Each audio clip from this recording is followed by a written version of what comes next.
Memasuki simposium pertama, pada simposium pertama akan dibawakan dua materi, yaitu yang pertama materi dengan topik From Swab Diagnostic to Post-Vaccination Antibody Test. Yang kedua, Basic Requirement for Clinical Laboratory, Regulation and Practices. Pada sesi simposium pertama akan dipandu oleh moderator Dr. Ana Chandrawati, SPPK Konsulen. Panitia mohon CV Dr. Ana untuk ditayangkan dan kami mengundang Dr. Ana untuk bergabung. Dr. Ana sudah bergabung? Terima kasih sudah. Baik, Dr. Ana apa kabar Dr. Ana pagi ini? Terima kasih Ibu MC. Cerah sekali Dr. Ana. Terima kasih. Ya, selamat Silakan Dr. Ana untuk memandu sesi simposium pertama. Waktu masing-masing narasumber 25 menit dan diskusi 20 menit. Silakan. Terima kasih Bu MC. Assalamualaikum warahmatullahi wabarakatuh. Selamat pagi untuk seluruh peserta webinar Munas Ilki yang ke-6 pagi ini di seluruh Indonesia. Salam sehat dan salam sejahtera. Untuk simposium pertama ini, kita akan mendengarkan update mengenai COVID-19 yang akan dibawakan oleh dua narasumber yang sangat pakar di bidangnya. Untuk pembicara pertama, halo Dr. Agus Kosasih, SPPK Mars, apa kabar Dr. Francisca? Baik. Baik ya. Untuk kesempatan pertama, mungkin kita akan lihat CV Dr. Agus Kosasih. Mohon panitia bisa menayangkan CV Dr. Agus.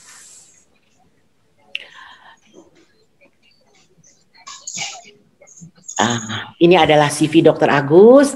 Beliau adalah seorang patologi klinik, konsultan, dokter, dan Mars. Beliau saat ini bekerja sebagai konsultan di Rumah Sakit Darmais dan beberapa rumah sakit di Jakarta, dan beliau juga aktif dalam berbagai organisasi. Mungkin untuk detailnya bisa dilihat. Itu saja selayang pandang mengenai CV Dr. Agus supaya tidak menunggu waktu lebih lama. Kita akan dengarkan paparan Dr. Agus. Silakan 25 menit ke depan saya serahkan kepada Dr. Agus. Terima kasih. Silakan Dr. Agus. Ya. Terima kasih Dr. Ana Chandra. Sudah lama tidak berjumpa dengan Dr. Ana. Kelihatan hari ini segar banget. Salam sehat semuanya. Dan juga Dr. Francisca yang menemani saya melengkapi pada hari ini. Akan juga kita punya kuliah hari ini sambung menyambung. Saya akan memulai dan akan dilengkapi sama Dr. Francisca nantinya. Pada pagi ini saya pertama-tama kali mengucapkan terima kasih pada panitia yang telah mengundang saya untuk berbicara, untuk sharing experience mengenai COVID. Padahal saya nggak ahli-ahli banget loh mengenai COVID, banyak yang lebih ahli dari saya. Dan tadi sudah dimulai juga dengan Dr. Abbas, sudah banyak juga membahas. Jadi saya mungkin bisa, mudah-mudahan bisa lebih cepat selesainya ini. Assalamualaikum warahmatullahi wabarakatuh, salam sejahtera untuk kita semua. Kita ketahui bahwa COVID, mungkin semua udah tahu lah ya, bahwa ini adalah satu acute respiratory syndrome karena SARS-CoV-2 yang transmisinya dari orang ke orang melalui droplet dan biasanya terinfeksi oleh batuk, bersin atau bicara di Wuhan 18 Desember dan di Indonesia baru dilaporkan pemerintah bulan Maret ya 2020. Kemudian ini juga tadi sudah ditayangkan oleh Dr. Rita Rogaya, saya teruskan saja. Yang masih megang juara DKI, Jawa Barat, Jawa Tengah ya. Mungkin saya teruskan saja, ini etiologi juga tadi sudah banyak juga bahwa SARS-CoV-2 ini memang dari golongannya dulu sebelum SARS-CoV-2 ada SARS-CoV juga, SARS-CoV, ada MERS-CoV ya, baru SARS-CoV-2. Nah, patofisiologinya, jadi dia itu ada S2 nih. S2 ini yang berperan sehingga dia bisa masuk ke dalam. Jadi memang virus ini gentayangan dia. Gentayangan, kalau orang bersin dia keluar, gentayangan dia mencari S2. Nah, S2 itu di manusia itu adanya di jalan-jalan napas, di paru dan sebagainya. Jadi nyari lah S2. Nah, S2 itu katanya bisa ada beberapa teori ini, 1, 2, 3, 4. Ada teori pertama ya direct cytocross effect, dia ke S2 ini. Yang kedua adalah dysregulatory dari renin-angiotensin system, yaitu dengan S2 juga, dia menyebabkan tisu injury dan inflamasi, vasokonstriksi, ya. Jadi vascular permeability-nya yang terganggu. Yang ketiga adalah endothelial cell damage, yaitu jadi tromboinflamasi. Nah, ini menjadi kerusakan endotel, produksi fibrinogen menurun dan trombinnya meningkat, sehingga ini bisa terjadi trombosis itu. Dan ini juga yang keempat adalah regulasi imun respon, jadi bisa menjadi ikut sitokain-sitokainnya meningkat, ya, jadi sitokain storm dan sebagainya. Nah, ini kita ketahui bahwa COVID ini bisa rata-rata inkubasinya itu ya 5-6 hari ya. Tapi kadang bisa sampai 14 hari juga, ada yang delay ya. Tapi rata-rata sih 5-6 hari ya di sini. Nah, kemudian barulah keluar gejala-gejala yang ringan ataupun berat. Tapi setelah 7 hari itu bisa ada beberapa orang yang mengalami sesak napas, yaitu pada 40% kasus yang simptomatik. Tapi ada juga yang sebanyak 14% menjadi berat.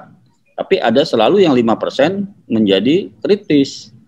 Nah, sebenarnya COVID ini kan ditakutinya karena ada yang kritis nih 5%, yang perlu ICU dan sebagainya, sehingga ICU itu penuh ya. Sebenarnya kalau nggak ada yang 5% kritis ini ya nggak masalah ya. COVID ini kan tinggal penyakit-penyakit lain juga ada. Masalahnya yang ada kritis 5% dan ada yang gawat 14% mesti dirawat, itu yang jadi masalah. Kalau enggak ya kayak seperti flu aja ya, yang nggak perlu dirawat ya. Nah, ini gejala klinisnya macam-macam. Jadi kebanyakan sih batuk, demam, dan jadi kayak seperti flu ya. Jadi sekarang kalau kita ketemu orang flu itu ya udah buru-buru aja, udah lu swab aja lah COVID tuh, jangan-jangan gitu ya. Jadi kita harus mawas diri ya sama orang yang kena flu sekarang. Ya bukan apa-apa ya, memang kita harus curiga ya, karena gejalanya semua kayak flu. Dan ada juga yang kayak diare dan sebagainya, dan hilang penciuman dan sebagainya, itu juga banyak yang seperti itu. Dan juga ada manifestasi yang ekstrapulmonal, ini juga banyak sekali. Neurologik tadi yang termasuk ini yang ageusia itu yang mialgia dan sebagainya, ini gejala-gejala ini juga bisa terjadi. Yang ageusia ini yang hilang penciuman dan sebagainya itu juga itu bisa terjadi ya pada COVID ini ya. Yang hepatik dan renal ya, gastrointestinal, dia bisa di mana-mana, kardiak, endokrin, dermatological, dan yang di atas ini tromboembolism ya. Jadi pasien yang berat itu dia punya pembuluh darahnya itu rusak ya. Jadi rusak, nanti tiba-tiba bisa terjadi trombosis. Udah sembuh dari COVID kok tiba-tiba meninggal, ya itu trombosis gitu. Itu yang ditakutkan. Jadi kalau yang berat-berat itu harus dikasih anti trombosis ya. Nah, ini ada karakteristik juga dari penelitian-penelitian itu, dilihat bahwa banyakkan sih leukositnya turun itu yang limfopenia ya. Ini jadi diperhatikan apa yang IL6 ya, LDH, CRP yang meningkat. Jadi ini NLR ini juga bisa dipakai ya, inflamasi akut dan kronik, karena ini walaupun infeksinya virus tapi dia seperti infeksi bakterial, NLR-nya meningkat ya. Nah, tapi NLR ini nggak bisa dipakai sembarangan karena dia ini biomarker inflamasi ya, bisa prediksi sepsis juga, dan meningkat pada kondisi inflamasi akut kronik, trauma keganasan, nggak bisa dipakai pada pengguna steroid, keganasan, dan HIV. Tapi yang jelas NRL pada pasien COVID biasanya meningkat kalau dibandingkan dengan DBD. DBD tidak meningkat. Nah, ini NRL pada pasien-pasien COVID itu bisa dilihat kalau NRL-nya tinggi itu pasti dia lebih gawat daripada enggak. Nah, ini tadi sudah ditayangkan pada pembicara sebelumnya, Dr. Abbas, ini mengenai pemeriksaan dari marker-marker virusnya. Ini ada PCR, ada antibody ada IgG dan IgM, dan sebagainya pada hari-harinya. Nah, jenis pemeriksaan SARS-CoV-2 ada, di swab itu ada yang dari asam nukleat, yaitu swab PCR, dan juga ada swab antigen, ya, mendeteksi antigen. Ya, jadi ini dua-dua pemeriksaan untuk pemeriksaan direct, ya. Dan pemeriksaan indirect yaitu pemeriksaan yang serologi, yaitu mendeteksi antibodinya terhadap SARS-CoV-2. Ini semua adalah untuk pemeriksaan diagnostik, ya. Kapan kita pemeriksaan antigen, kapan kita pemeriksaan serologi, ini tergantung dari di mana posisinya. Kalau posisi di awal ya kita periksanya di antigen, ya, ataupun di PCR. Tapi kalau sudah lebih dari 8 hari ke atas itu ya kita kalau bisa carinya di antibody untuk pemeriksaan akut. Ya, jadi ini PCR base-nya, ya, rapid antigen ataupun antibody test. Ini ada IgG, IgM. IgG, IgM itu untuk apa membedakan? Kadang-kadang kalau yang sudah sembuh itu, yang kadang-kadang kalau yang dulu kan zamannya pergi-pergi kemana-mana mesti pakai rapid antibody itu. Nah, kadang-kadang kesian tuh yang udah penyintas itu nggak bisa kemana-mana, ya. Kalau cuman nggak bisa IgG, IgM pemeriksaannya itu. Nah, sekarang tuh ada kalau pemeriksaan Abbott, Vidas itu dia tadi juga dikatakan Dr. Abbas, MNRE itu bisa IgG, IgM tuh enaknya kalau yang sudah penyintas tuh kalau biasanya IgM-nya tuh negatif dia. Nah, IgG-nya masih positif, IgM-nya negatif. Jadi pada zaman dulu tuh yang pakai antibody itu dia kemana-mana nggak bisa pergi karena kalau naik kereta api, kalau kapal terbang selalu positif itu. Dulu tuh dia ngeluh tuh, oh saya nggak bisa kemana-mana nih. Tapi sekarang kan udah enggak, sekarang pakai antigen, ya. Jadi sekarang udah nggak punya masalah. Dulu sih kalau dia periksa IgM, IgM-nya negatif, IgG-nya ini bisa menentukan apakah dia akut apa enggak, IgG. Keuntungannya itu. Nah, pemeriksaan molekuler ini kita melihat target-targetnya. Jadi selalu PCR itu mendeteksi multi target, ya. Biasanya itu RDRB selalu diikut sertakan, ini gen penentu yang selalu ada diikutkan juga gen N, ya. Gen N itu penentuan juga, ada yang E, ada yang M, ada yang S, selalu ditentukan untuk penentuan molekuler. Ini diagnostiknya untuk mendeteksi COVID dilakukan PCR, NAT, ya. Kalau dia positif sudah pasti konfirmasi, kalau dia negatif diulang, tetap dicurigain, diulang, ya, diulang lagi ambilnya. Kalau dia positif ya konfirmasi, tapi kalau dicurigain dia tidak dicurigain ya udah enggak. Tapi kalau dia diulang masih negatif, nah itu setelah itu diulang lagi pakai serologi masih negatif, diulang lagi 2 minggu lagi pakai serologi lagi. Kalau serologinya itu positif, ya kemungkinan dia positif, tapi tidak terdeteksi dengan NAT, bisa juga masih. Karena NAT itu enggak 100% ya. Dan bisa juga dia memang tidak positif. Ya, spesimen pemeriksaan itu pengambilannya yaitu dengan nasofaring, orofaring. Sebenarnya bisa juga dengan yang lain, tapi yang dipakai adalah nasofaring, orofaring untuk pemeriksaan swab PCR karena memang nasofaring, orofaring adalah yang paling sensitif. Positivitas spesimen swab itu ada sekitar 63% sampai 94% sensitivitasnya. Jadi itu yang paling baik, tapi harus diingat ada juga periode jendela yang tadi makanya dari WHO mengatakan kita juga harus mengulang, ya. Kadang-kadang ini pas di periode jendela atau sensitivitasnya kan juga enggak 100%, ada kemungkinan miss juga walaupun dia dikerjakan dengan PCR, ya.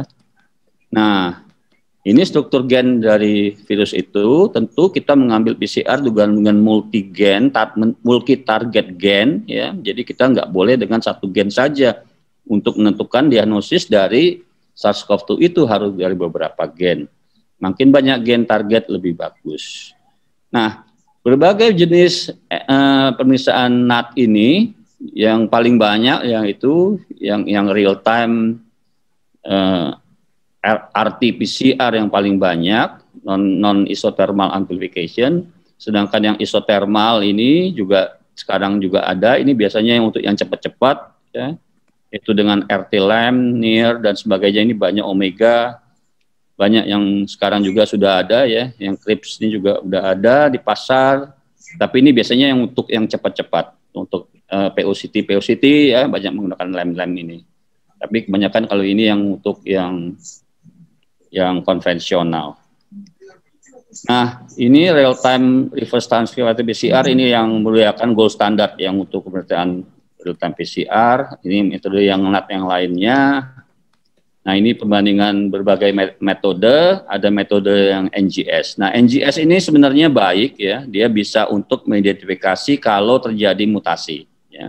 Sekarang kan lagi marak mutasi-mutasi, NGS ini cuman harganya mahal sekali dan turnaround time-nya lama dan mahal sekali. Ini nggak tahu siapa yang mesti biayain kalau misalnya ini, tapi ini bisa mengetahui ada mutasi karena dia bisa mendeteksi asam basanya ya.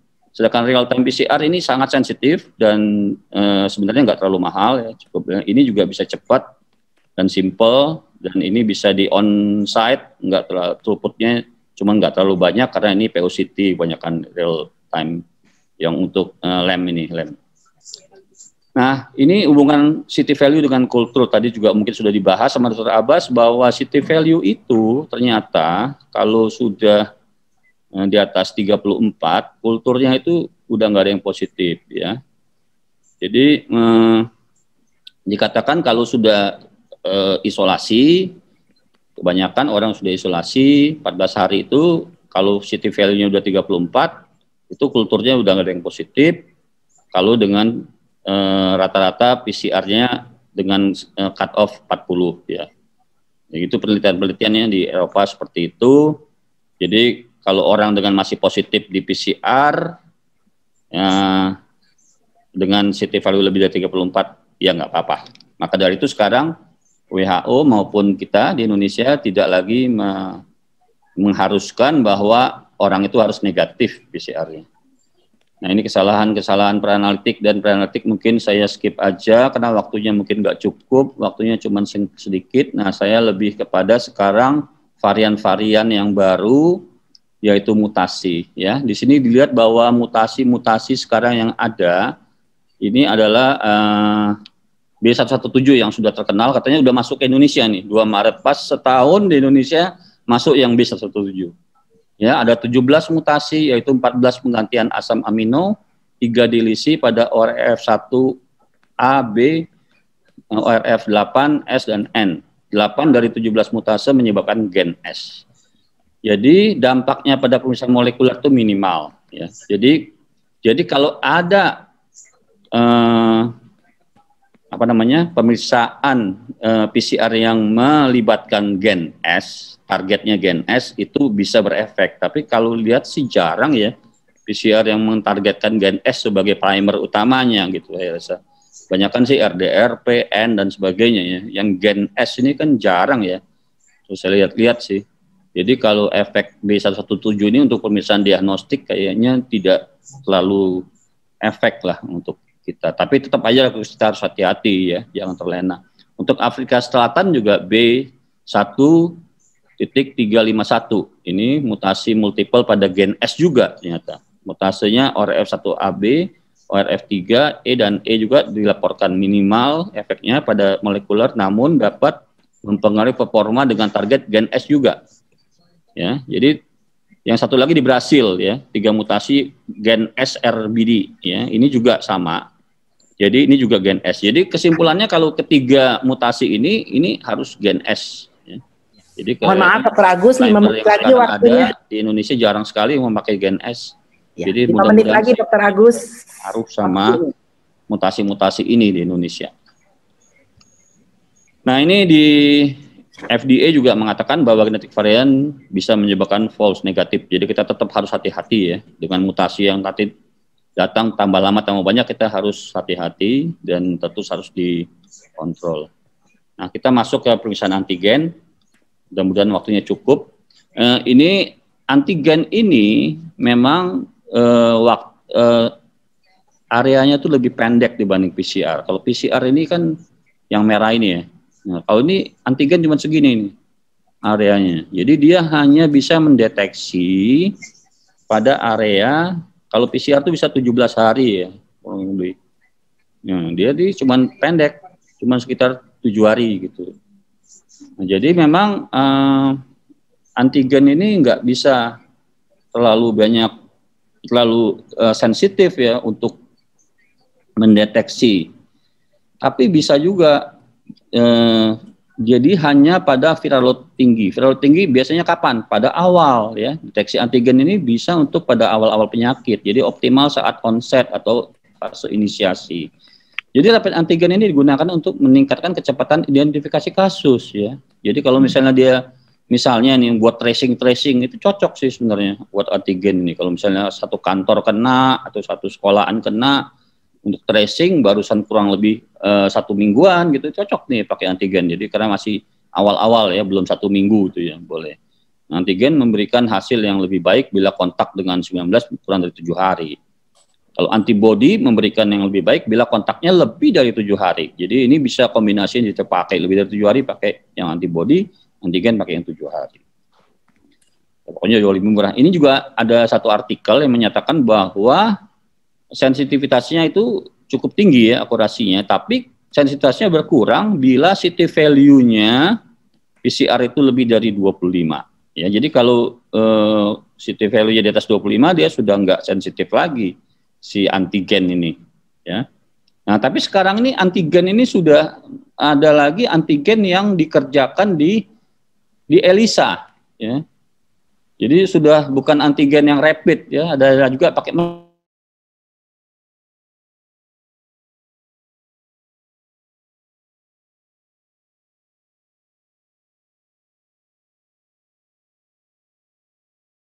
Dokter Agus, waktunya. Nah, ini saya udah coba dari berdasarkan paper ini saya ada lihat di Siloam Hospital ini, kita lihat bahwa benar ternyata CT25 ini kalau antigennya cocok nih, positif enggak ada yang negatif. Tapi kalau udah CT-nya 25 atau 30 tuh ada aja yang false ya. Gitu. Kalau apalagi udah 30 ke atas tuh ada aja yang selalu false gitu. Ada yang negatif gitu. Jadi memang antigen ini seperti itu sifatnya. Jadi kalau untuk CT yang rendah memang cocok. Tapi jangan dikira ini juga, kita juga harus mengevaluasi. Ternyata nggak semua antigen nih performanya seperti ini. Ada juga yang kurang dari 25 antigennya tetap aja negatif itu. Tergantung merek kan. Makanya, jadi kita harus evaluasi mana-mana aja reagen yang memang bagus gitu performanya dengan membandingkan dengan PCR. Ternyata banyak juga reagen yang memang antigennya itu dibuatnya abal-abal gitu ya. Jadi Dokter Agus, maaf, ini saya bilang sebetulnya ini, sudah habis Dokter Agus. Reagen tertentu banyak juga reagen yang bagus-bagus sih antigen, tapi kita juga dalam memilih kita harus betul-betul ya, betul-betul memilih ya. Nah, cuma kadang-kadang kan awam kan nggak ngerti. Ini cuma jual bisa di online segala macam antigen ini segala macam dijual-jual. Udah asal pakai aja, mutu nomor 2 gitu. Ya udah, antigen ini sebenarnya cukup bermanfaat juga sebenarnya bisa dipakai untuk screening ya. Jadi ini dianjurkan oleh WHO, saya cuma baca aja simptomatik katanya. Simptomatik ya 7 hari. Waktunya mungkin sudah kontak tracing 7 hari, kurang dari 7 hari bisa. Screening staff kalau tiap 7 hari boleh. Kalau untuk daerah yang ini ya, staff-staff yang bekerja di kontak sama orang COVID ya. Nah, ini dulu katanya ini kalau rapid antigen selalu dikonfirmasi dengan NAT dulu. Tapi sekarang udah berubah. Dengan adanya peraturan baru 5 Maret seger, ini bisa dipelancakan kontak, menegakkan diagnosis juga boleh sekarang. Screening boleh, kondisi tertentu. Jadi Dokter Agus, maaf. Kriterianya izin bisa dengar saya, Dokter Agus. Salah satu kriteria emergency use WHO mempunyai FDA approved, European Medicine Agency. Yang ketiga ini punya ini atau dengan sensitivitas 80 dan spesifitas 97. Ya ini kadang-kadang ditulis aja, tapi kita sebaiknya kalau saran saya ya, kalau sebelum pakai nih ya, kalau mereknya dievaluasi dulu deh gitu. Ya kecuali mereknya udah keren banget. Mohon maaf Dokter Agus, apa Dok bisa dengar saya Dokter Agus? A, B, C berdasarkan waktu tunggu. Kalau waktu tunggunya masih lama PCR-nya boleh katanya pakai yang ini. Boleh pakai yang ini, boleh. Ya. Dokter Agus, maaf Dokter Agus. Waktunya udah habis ya? Ya, sudah habis Dokter Agus waktunya. Bisa Ini mungkin. kriterianya AB, kriteria AB.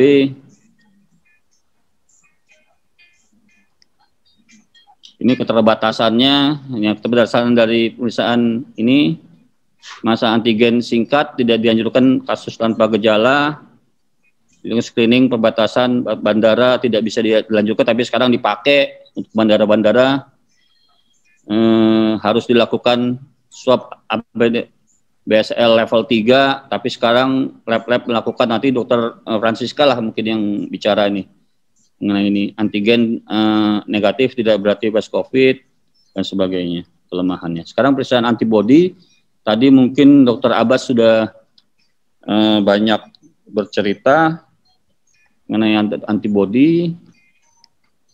Nah, ini antibody. Nah, saya mau cuma bercerita ini aja. Antibody ini ada yang imatur, ada yang matur, ada yang netralisasi.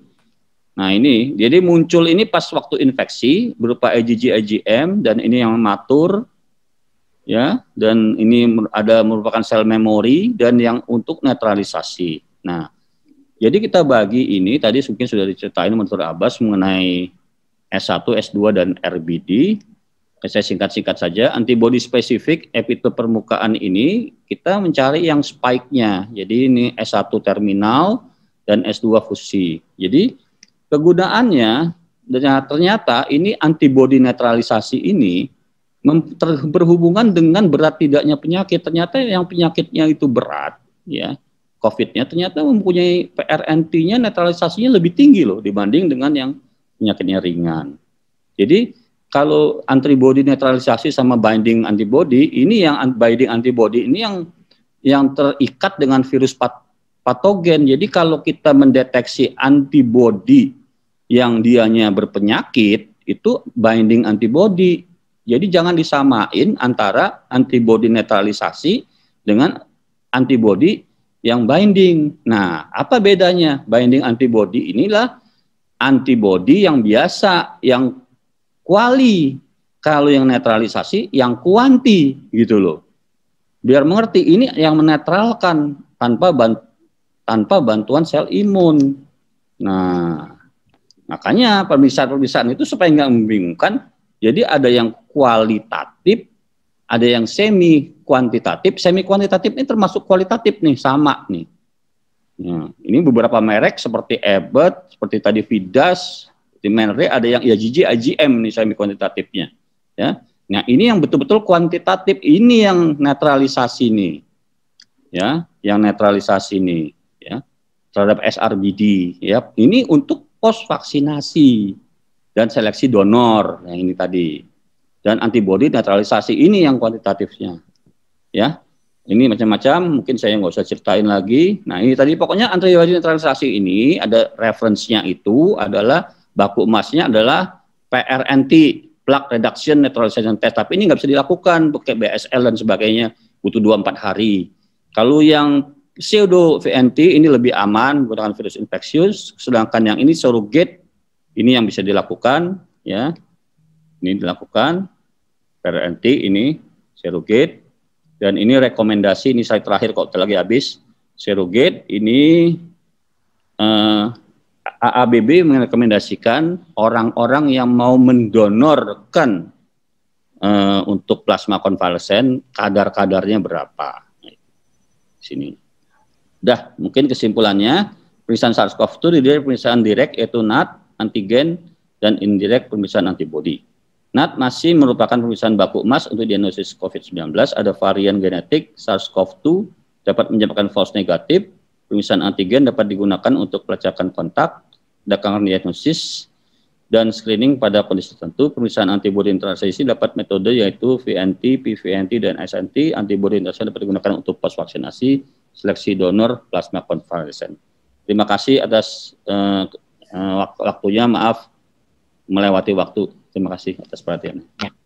Terima kasih Dokter Agus untuk pemaparannya. Memang topiknya itu sangat banyak sekali ya.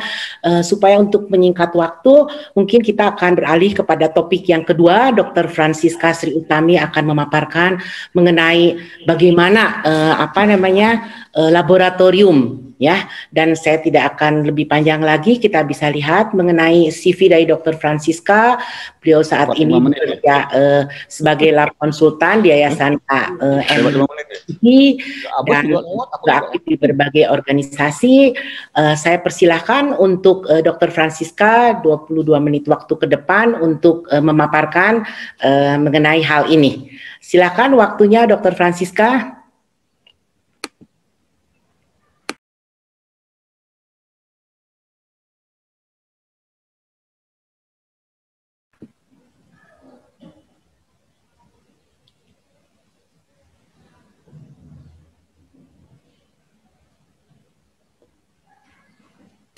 Silakan Dr. Francisca.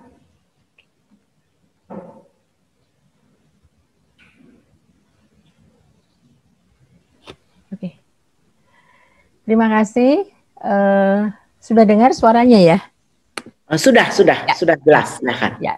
Terima kasih untuk panitia yang telah mengundang saya untuk sharing tentang basic requirement for clinical laboratory, regulation, dan practice. Saya langsung saja menyampaikan mana nih? Nggak bisa itu. Ya, sebagai outline adalah apa itu laboratorium COVID-19, kemudian kita bicara tentang international guideline dan bagaimana regulasinya. Saya mulai dengan diagnosis COVID-19. Tadi sudah banyak yang menyebutkan bahwa diagnosis COVID-19 ini saya membaginya karena ini penyakit infeksi. Kita harus kembali pada 3 hal, yaitu agent, host, dan environment. Lalu dalam penyakit infeksi tentunya kita harus menemukan penyebab penyakit, ya, dan memutus mata rantai penularan. Jadi dengan mencari penyebab penyakit ini ada waktu yang mempengaruhi, yaitu pada saat infeksi atau setelah infeksi. Kalau pada saat infeksi tentunya yang kita deteksi adalah virusnya atau bagian-bagian dari virus tersebut. Nah, di sini virusnya itu memang virus RNA, tapi kita bisa mendeteksi RNA-nya ataupun di akhirnya adalah complementary DNA-nya. Nah, kalau antigen itu adalah produk protein yang terdapat di dalam dinding sel atau dinding atau spike-nya dan sebagainya. Itu merupakan antigen. Lalu pemeriksaannya apa? Adalah tadi sudah disebut sebagai dalam nucleic acid amplification test atau yang umum kita sebut sebagai PCR. Dan juga kalau untuk antigen tentunya reaksi antigen antibodi. Kemudian kalau yang untuk melihat setelah infeksi, artinya yang dideteksi itu adalah respon tubuh atau respon penjamunya. Yang diperiksa adalah antibodi dengan berbagai macam tadi dan reaksinya antigen antibodi. Kenapa saya mulai dengan ini? Karena untuk pemeriksaan ini semua memerlukan persyaratan laboratoriumnya. Nah, sekarang kita lihat laboratorium yang seperti apa yang diharapkan. Suatu laboratorium untuk mendeteksi penyakit infeksi itu tentunya berbeda dengan laboratorium yang tidak menangani penyakit infeksi. Walaupun semua sampel kita anggap infeksius, tapi kalau untuk penyakit infeksi kita harus double gitu ya, karena bahayanya adalah bahaya untuk menularkan pada petugas, pada orang-orang di sekitar, dan pada lingkungan. Ini yang menjadi concern dari bagaimana laboratorium itu harus dipersiapkan. Ya, persiapannya ini meliputi BSL 2 dengan Biosafety Cabinet kelas 2 dan disertai dengan pengaturan ventilasi. Kemudian pemeriksaan molekulernya, tentunya kalau untuk PCR, basic ruangan yang dibutuhkan atau gedung atau ruangan minimal itu adalah ruang reagen, ruang ekstraksi, dan ruang PCR-nya sendiri. Di sini juga diperlukan pengaturan alur kerja, pengaturan sampel, dan alur dari limbahnya. Semua ini ada di dalam ketentuan WHO maupun CDC. Dan harus dimulai dengan adanya risk assessment atau penilaian risiko. Kemudian memenuhi berbagai syarat yang ada dan memonitor semua yang dilakukan di dalam laboratorium. Di samping itu adalah bagaimana regulasinya. Jadi saya mulai dengan apa itu ini guideline yang ada, bahwa guideline ini adalah yang pertama dari WHO. Yang pertama ini adalah edisi 2004. Baru direvisi 2020 setelah ada COVID. Sebelum itu selamanya kita pakai 2004 yang sudah sangat lama. Jadi ini apa sih maknanya gitu ya dalam melihat ini perbedaannya yang lebih titik beratkan adalah mengadopsi penilaian risiko dengan pendekatan evidence base ya. Kemudian yang kedua adalah bagaimana budaya kerja yang aman, yaitu dengan menilai risiko, melakukan pemeriksaan, melakukan good microbiological practice and procedure. Jadi artinya SOP-nya bagaimana, apakah itu dikenali betul oleh petugas. Dan yang ketiga, bagaimana penyegaran atau monitoring training, ya, mentoring training. Ini sangat penting. Di samping itu, kalau terjadi hal-hal yang tidak diinginkan, itu perlu dicatat dan diberi tindak lanjut. Yang terakhir, yang paling penting adalah bahwa biosafety ini harus dilakukan secara terus-menerus, artinya sustainabilitasnya harus dijaga. Itu yang disoroti di dalam dokumen WHO. Sedangkan dokumen CDC yang pada awalnya di tahun 1999, yang kelima itu tahun 2009, dan yang terakhir edisi 6 itu 2020 juga, ini lebih detail, lebih mengadop atau lebih membahas tentang teknik dan teknik penerapan biosafety tadi ya, perlindungan terhadap petugas, orang lain, dan produk itu sangat detail disampaikan di dalam pedoman ini, juga untuk masing-masing mikroorganisme. Jadi ada untuk mikroorganisme misalnya tuberkulosis harusnya seperti apa, hantavirus seperti apa, ini lebih detail. Kemudian kriteria risiko dan bagaimana menentukan penilaian risiko itu lebih jelas dibahas di buku CDC ini. Saya masuk pada penilaian risiko. Penilaian risiko ini ada siklus 5 siklus ini yang terus-menerus dilakukan dan berkesinambungan. Yang gather information artinya apa yang dikerjakan lab itu harus diketahui, potensi bahan bahayanya apa, organismenya apa atau bahan kimianya apa, bagaimana SOP-nya, kemudian alat yang digunakan seperti apa, kondisi fasilitas laboratoriumnya, dan SDM-nya. Itu kita bahas di dalam gather information tadi. Yang kedua adalah evaluasi dari risiko.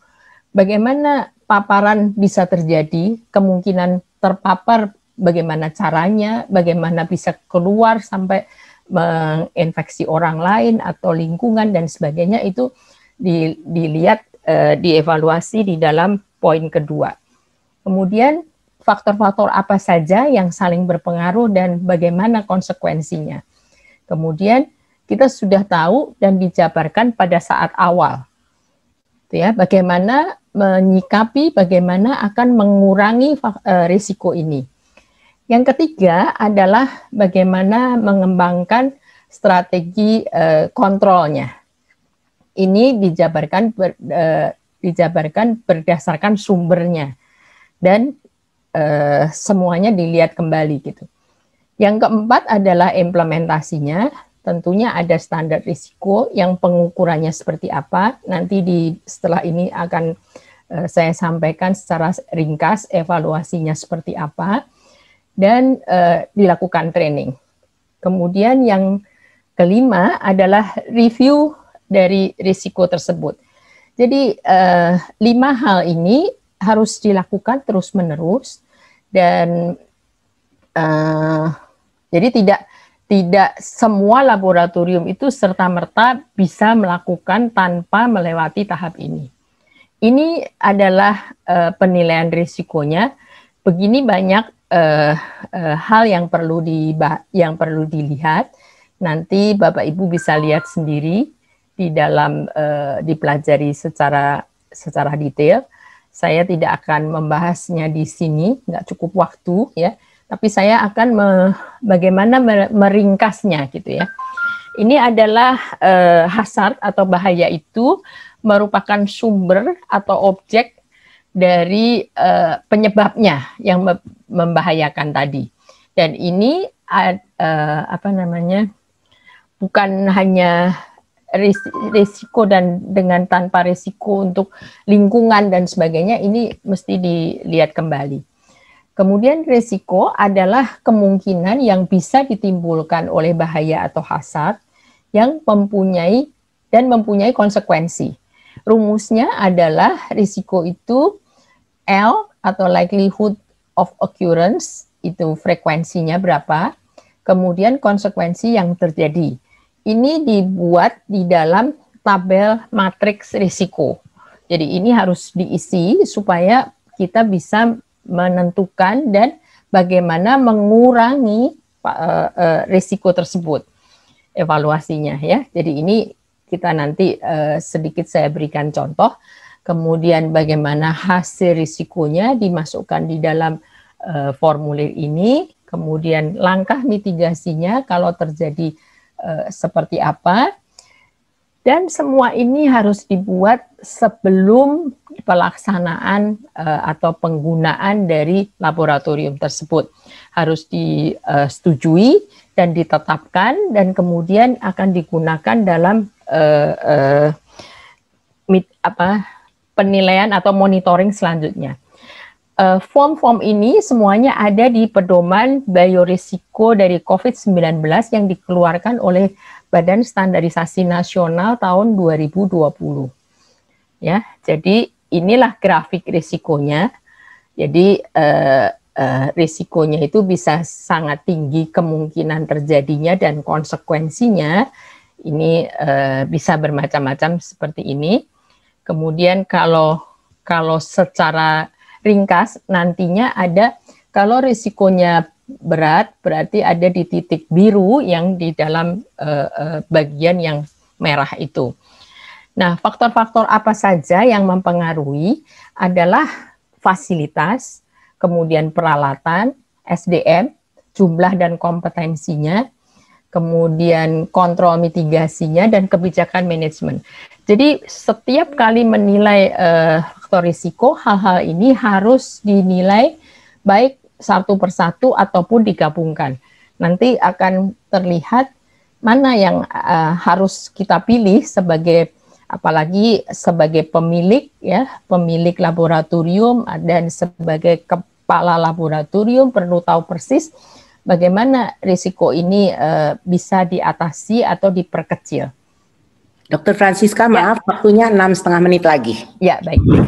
Lalu kita melihat selain ini, dari dokumen tadi, kita lihat yang dulu, dokumen yang dulu itu kita lihatnya secara sistematis, dari alatnya bagaimana dan sebagainya. Tapi ternyata kalau dengan evidence dan dengan yang akan kita nilai tadi, yang paling berpengaruh adalah good laboratory practices. Good Laboratory Practice and Procedure. Jadi ini urutan, ada 9 hal basic requirement ini, urutannya dari atas ke bawah, itu yang paling berpengaruh. Jadi kalau dilihat di sini, sepertinya adanya fasilitas, adanya personal protection, ya, APD dan sebagainya, ini menjadi lebih rendah dibandingkan ini good practice. Jadi bagaimana kita melakukan pekerjaan kita dibandingkan dengan equipment-nya yang lengkap, yang bagus, tapi kalau kita tidak patuh pada SOP pelaksanaan, itu akan lebih harmful gitu ya, lebih berbahaya, lebih kemungkinan untuk menularkan, risikonya akan lebih besar. Ini 9 hal ini akan saya jabarkan. Good laboratory practice, kita bisa lihat bahwa ini secara umum sudah kita tahu tidak boleh makan dan sebagainya. Ini nanti silakan dibaca lebih detail. Kemudian menghindari penggunaan barang-barang yang bisa menyebabkan tertular dan sebagainya, recapping jarum dan sebagainya, ini semuanya ada di sana. Dan yang kedua adalah kompetensi dari personel dan pelatihan. Ini tentunya harus terus-menerus dilakukan. Desain fasilitas, nah ini tergantung dari kita yang mana. Kalau untuk SARS-CoV tentunya ada di dalam poin yang ini, gambar yang ini, gitu ya. Saya memang tidak menggambarkan secara rinci sekali karena ini, tapi bisa dibaca di dalam pedoman ini. Jadi pedoman WHO tadi itu punya anak lagi gitu. Pedoman yang edisi 4 tadi itu punya anaknya berapa, 9 atau 10. Nah, ini nanti kita lihat di Laboratory Design and Management. Bisa dibuka di sana, kemudian ini isinya.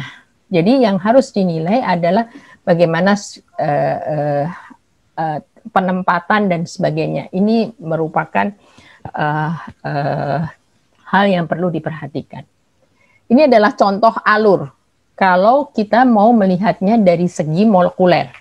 Jadi kalau tadi adalah secara umum bagaimana penerapan atau penggunaan biosafety dan containment yang untuk melindungi agar tidak keluar. Tapi tekanan positif dan negatif dalam hal ini itu hanya lebih ke arah bagaimana kita melindungi produk molekulernya. Karena produk molekuler ini memang harus Tidak menit lagi, Dr. Francisca. Hanya satu arah, nggak boleh bolak-balik. Ini adalah sudah banyak dibahas ya. Ini BSC. Kalau BSC kita juga harus memikirkan bagaimana bekerja di dalam BSC, area bersih, area kotor dan sebagainya ya. Kemudian yang berikutnya adalah spesimen transport, spesimen bagaimana penerimaan spesimen harus di dalam BSC karena dia akan melindungi produk, melindungi petugas maupun melindungi lingkungan ya. Kemudian ini dekontaminasi dan pengolahan limbah, ini juga perlu disiapkan ya. Ini adalah bagaimana kalau limbah B3 dari COVID-19 harus dikuburkan. Ini ada aturannya dari Kementerian Lingkungan Hidup. Ya. Ini adalah PPE atau APD. Jadi ini terdiri dari apa saja, ada pedomannya. Ya. Kemudian laboratory equipment. Ini minimal adalah ini yang perlu ada. Ya, biosafety cabinet, laminar airflow, saya sedikit jelaskan apa bedanya antara biosafety dan laminar. Biosafety kita tahu bahwa ini untuk melindungi pekerja, produk maupun lingkungan, bekerjanya di mana sesuai dengan gambar yang ada di bawah ini. Kemudian kalau laminar airflow adalah hanya melindungi produk, tidak melindungi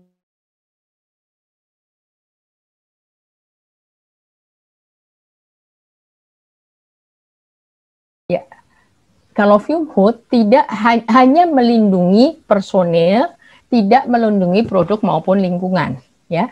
Ini ada airflow-nya berapa dan sebagainya.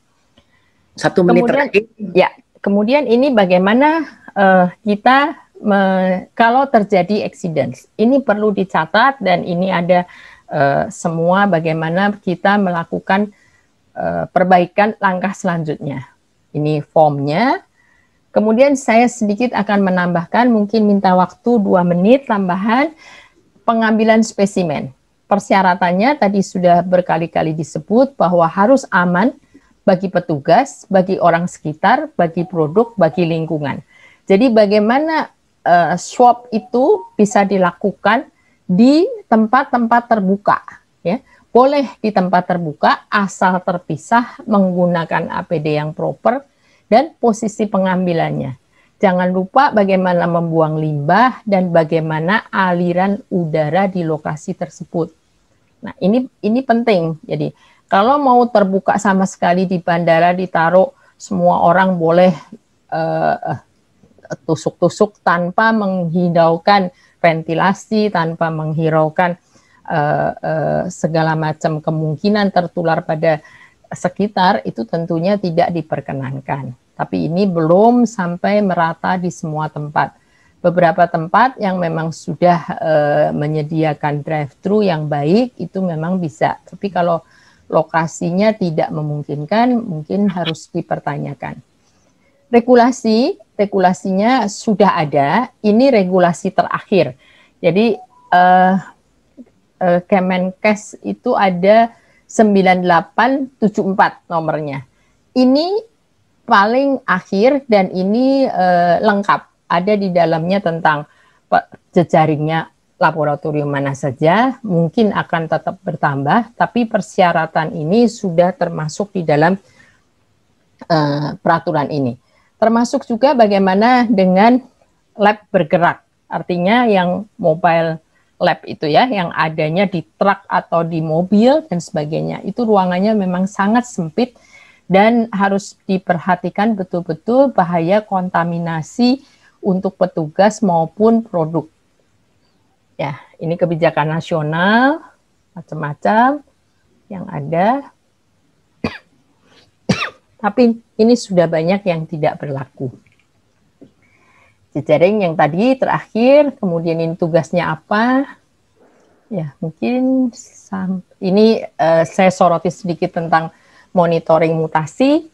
Monitoring mutasi ini dengan whole genome sequencing, kita bisa menelusur menjadi melakukan surveillance-nya. Ini ada peraturannya juga yang akan dikerjakan oleh siapa dan di mana. Penguatan kapasitas laboratorium juga ada pedomannya, ya. Jadi sekarang ini ada satu slide terakhir, laboratorium pasca COVID-19. Apa yang harus dipikirkan? Bahwa harus sudah dipertimbangkan sejak awal. Kalau kita membangun suatu laboratorium COVID, nantinya mau apa gitu ya? Itu. Jadi memang belakangan kan sangat banyak dimulai. Mungkin Dr. Francisca nanti bisa masuk di Q&A karena ada pertanyaannya ya. Terima kasih Dr. Francisca. Ya, ini summary-nya. Oke, terima kasih. Ya, terima kasih untuk paparan para kedua pembicara, karena waktu juga ya, mungkin karena terlalu banyak yang akan kita bahas. Mungkin sebelum kita ke bab diskusi, mungkin ada tayangan dari sponsor. Silakan panitia.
Terima kasih.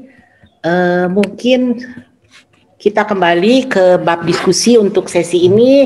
Silakan kepada kedua pembicara, Dr. Agus dan Dr. Francisca. Ini sudah ada beberapa pertanyaan, baik kepada Dr. Agus maupun kepada Dr. Francisca. Mungkin kita mulai dengan pertanyaan pertama kepada Dr. Agus ya. Dr. Agus, ini ada pertanyaan ya. Satu yang mengenai katanya bagaimana mengenai genos, Dr. Agus.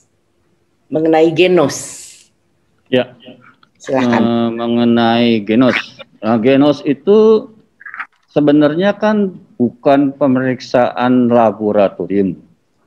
Jadi genos itu caranya dia itu mendeteksi aroma gas yang dikeluarkan dari napas itu, aromanya itu dideteksi. Rupanya orang yang COVID itu mempunyai pola yang berbeda dari penyakit yang lainnya. Susunan dari itu mempunyai susunan gas-gas yang berbeda. Dan itu dipolakan di dalam suatu AI, ya, artificial intelligence, dan dia itu direkam sebanyak mungkin, dan itu yang dideteksi polanya. Jadi memang sangat dipengaruhi dari orangnya itu nggak boleh makan apa, kalau nggak salah nggak boleh makan pete ya, nggak boleh makan apa gitu. Jadi sangat dipengaruhi sih sebenarnya. Jadi itu bukan, pertama dia bukan kelompoknya laboratorium, dan itu bukan masuk kelompok laboratorium juga. Ya. Jadi kalau ini memang bukan kelompok diagnostik, jadi itu termasuk anestesi. Ya. Oke, mungkin itu penjelasannya ya tadi yang bertanya mengenai genos yang sekarang sedang populer. Mungkin pertanyaan kedua, Dr. Francisca, yang tadi ini pertanyaan dari awal sudah muncul. Setelah era COVID ini, nah laboratorium PCR itu mau untuk apa katanya? Apa yang bisa dilakukan oleh para pemilik lab ini? Bagaimana lab PCR-nya? Silakan, Dr. Francisca. Ya, sebetulnya ini yang mesti dipikirkan ya. Kalau lihat kemungkinan untuk digunakan untuk apa banyak. Selain penyakit infeksi, juga penyakit-penyakit degeneratif, penyakit-penyakit yang untuk screening bayi dan sebagainya itu memungkinkan untuk dilakukan. Nah, sekarang tinggal standarisasinya. Itu yang penting. Karena untuk penyakit infeksi itu pasti ada standarisasinya yang harus dipenuhi. Ya. Gen apa yang akan digunakan, kit mana yang akan digunakan ya. Kalau saat ini misalnya seperti GeneXpert, saya contohkan TB ya. TB itu pakai GeneXpert, mendeteksinya memang secara molekuler gen TB dan gen yang biasa terjadi mutasi pada rifampicin. Itu sudah bakunya demikian. Dan pemeriksaan ini memungkinkan dilakukan dengan alat-alat yang Bapak Ibu punya. Tapi apakah itu sesuai standar yang dikeluarkan di dalam WHO maupun ini? Ini yang perlu kita patuhi bersama gitu ya. Kalau tidak, nanti hasil pemeriksaan itu tidak sama, tidak sesuai, tidak valid gitu, membingungkan. Seperti halnya COVID di awal sekali ya. Kalau sekarang sih sudah lebih stabil, sudah orang lebih paham, itu sudah lebih ini. Tapi masih banyak kesempatan itu. Tapi yang penting satu hal, SDM itu harus mendukung sampai mengerti betul bagaimana pemeriksaan PCR ini. Background-nya harus cocok. Kalau dia hanya cuman tahu mipet, ini tambah ini jadinya begini, tidak mengerti troubleshooting, tidak mempunyai background pengetahuan, ini akan merugikan pemilik laboratorium sebetulnya. Karena nanti hasilnya error, ulang lagi, nggak cocok, ulang lagi. Itu kurang baik. Jadi persiapkan SDM sebaik mungkin dan pilih mau masuk ke arena yang mana. Ada beberapa hal, gitu kan? Pilih, jangan semuanya mau, nanti kacau, nggak akan memberikan hasil yang baik. Itu saja. Terima kasih Dr. Francisca untuk penjelasannya. Mudah-mudahan jawabannya bisa diterima. Kemudian satu pertanyaan untuk Dr. Agus lagi. Mungkin Dr. Agus sebetulnya banyak, tapi kita pilih saja ya mungkin yang untuk ketahui. Dr. Agus, ada yang bertanya katanya ini satu itu. Hasil rapid antigennya positif, tapi PCR negatif, antibody negatif. Kemungkinannya gimana ya dok? Katanya. Ini kan sering menjadi dilema. Bisa juga terjadi false positif ya. Jadi rapid antigennya false gitu. Hati-hati juga kalau pemeriksaan antigen itu bisa juga terjadi juga false positif. Itu bisa juga terjadi. Jadi makanya dulu tuh kan selalu dikonfirmasi dengan PCR ya. Nah, tapi kan sekarang ini karena kebutuhan mendesak sudah dikeluarkan Kepmen yang baru bahwa antigen juga bisa dipakai sebagai ini buat diagnosis sekarang. Oke, jadi kemungkinannya. Tapi ya kita harus memilih yang baik makanya mutunya. Ya, mungkin itu ya jawabannya ya dok ya. Kita masih banyak pertanyaan. Mungkin satu lagi yang dari untuk Dr. Francisca. Katanya ini pertanyaannya Dr. Francisca. Katanya bagaimana ini mengenai pembuangan limbah VTM. Ya, sisa apa bisa langsung ikut limbah rumah sakit atau ada pengolahan dulu sebelum dibuang ke sampah medis ya, ke limbah medis. Bagaimana Dr. Francisca? Ya, sebetulnya VTM itu harusnya khusus ya. Artinya gini, tapi selama VTM yang dulu itu semuanya kita pakainya tidak yang non-activated. Jadi artinya memang dipakai yang untuk memperbanyak atau media transport untuk tetap virusnya hidup. Ya. Tapi kalau belakangan ini yang digunakan adalah VTM yang sudah begitu masuk sampelnya dia menjadi inaktivasi dan masih bisa digunakan dengan baik untuk sebagai sampel pemeriksaan, itu jauh lebih aman. Jadi kalau sudah pakai yang inactivated, samakan dengan limbah itu nggak apa-apa sebetulnya menurut saya ya. Kalau tidak, sebaiknya di autoclave sendiri. Gitu. Tapi autoclave-nya ini jangan sampai dia akan mencemari atau mencemari proses PCR-nya. Itu yang nggak boleh. Jadi lab molekuler ini sebetulnya dirancang itu bukan untuk ada autoclave di dalam. Karena autoclave itu akan tetap kemungkinan mengkontaminasi produk itu besar. Jadi si amblikronnya itu bisa tetap menjadikan kontaminan positif gitu.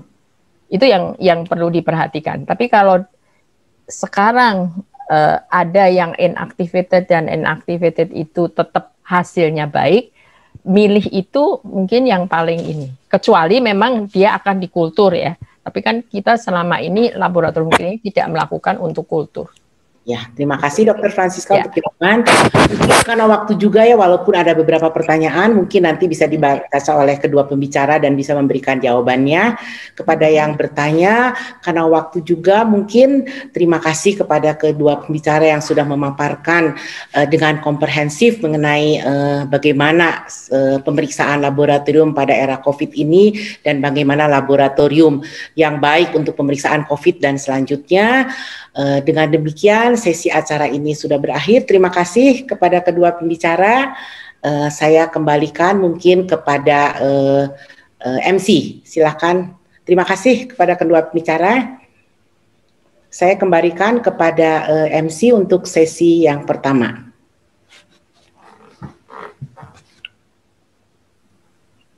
Dr. Ana, terima kasih telah membantu acara simposium pertama dengan luar biasa. Kita beri aplaus untuk moderator dan dua narasumber. Materi sangat luar biasa dan tentunya sangat bermanfaat. Sebelum kita memasuki simposium kedua, kita ikuti dulu simposium industrial yang akan disampaikan dari PT Sismek Indonesia. Kami mengundang PT Sismek Indonesia untuk bergabung.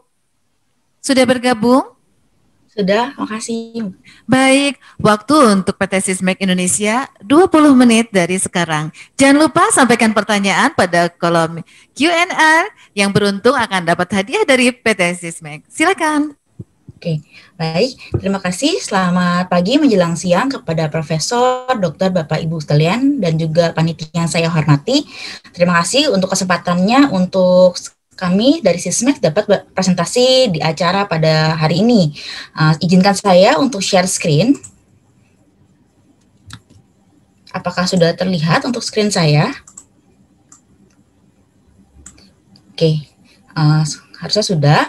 Oke, hari ini saya akan sedikit mempresentasikan mengenai Sismex Laboratory Solutions yang mengusung tema mengenai Shaping the Advancement of Healthcare, di mana untuk Sismex kami tahu bahwa di era pandemi saat ini memang tuntutan untuk diagnosis sangat tinggi, tetapi tidak menutup kemungkinan juga bahwa sebenarnya di luar COVID ini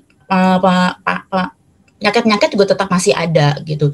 Jadi kami ingin memberikan suatu solusi yang lebih integrated mulai dari diagnostiknya sampai dengan data manajemennya. Nah, ini pada hari ini saya akan coba memaparkan sedikit fokus ke hematologi dan juga integrated solutions dari Sismex. Sebelum sana, izinkan saya untuk memberikan overview sedikit mengenai Sismex itu sendiri. Mungkin sudah banyak yang tahu bahwa Sismex berpusat di Jepang dan sudah berdiri sejak tahun 68. Kami memiliki sertifikat secara internasional, yaitu ISO, dan juga kami termasuk sudah listed terhadap Tokyo Stock Exchange. Dan di sini kami sudah mendistribusikan alat-alat kami lebih dari 74 negara, termasuk di Jepang sendiri dan juga overseas. Oke. Ini adalah kami fasilitas dari R&D kami, karena produk Sismex itu dibuat atau diciptakan berdasarkan proses R&D yang cukup panjang, sehingga apa yang kami berikan atau kami tawarkan terhadap laboratorium merupakan sesuatu yang sudah proven untuk kualitasnya.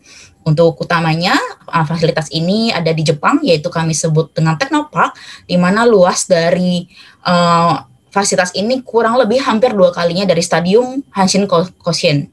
Dan selain di Jepang, kami juga memiliki R&D base yang menyokong semua penelitian kami di Eropa, yaitu di Jerman dan juga Amerika, di Chicago.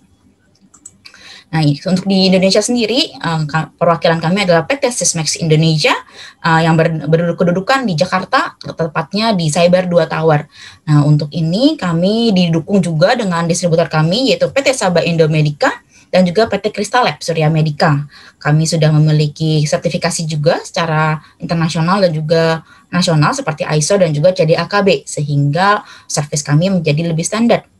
Begitu juga untuk kepuasan pelanggan, saat ini kami memiliki software untuk memantau kepuasan pelanggan kami, yaitu dengan menggunakan CRM atau yang terbaru dari Sismex adalah iCare, di mana untuk feedback, troubleshooting, ataupun komplain itu dapat dilakukan dengan mobile phone, sehingga sangat mudah sekali, dan di situ juga bisa di-track kapan ini sudah ditindaklanjuti.